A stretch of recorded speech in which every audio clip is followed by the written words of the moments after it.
శ్రీ సమ్మక్క సారక్క జ్యోతిషాలయం. ఆ తల్లి బిడ్డలమైన మేము కోయరాజులం. ఆ తల్లిని మేము తరతరాల నుంచి పూజలు చేసుకుంటూ వస్తున్నాము. ఆ తల్లే మాకు విద్య నేర్పింది, మూలికలనిచ్చింది, ఆ తల్లే ప్రసాదించింది.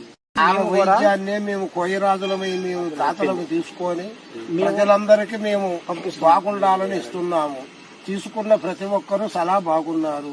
మీ జన్మపత్రిక, హస్తరేఖలు, ముఖ లక్షణములు మరియు ఫోటో చూసి మీ జీవిత సంపూర్ణ భవిష్యత్ తెలుపబడును. ఉద్యోగ సమస్యలు, విద్య, ఆరోగ్యం, సంతాన సమస్యలు, కోర్టు సమస్యలు, ప్రేమ, పెళ్లి సమస్యలు, శత్రుపీడ, నరదృష్టి, కన్నుదిష్టి, చెడు ప్రయోగాలు మొదలగు మీకు ఎటువంటి సమస్యలున్నా 11 రోజుల్లో శాశ్వతమైన పరిష్కార మార్గం చేయబడును. ఫోన్ ద్వారా కూడా మీ ధర్మ సందేహాలు చెప్పబడును. ఈ సమస్యలన్నింటికీ కొండ దేవతల పూజలు చేసి శాశ్వత పరిష్కారం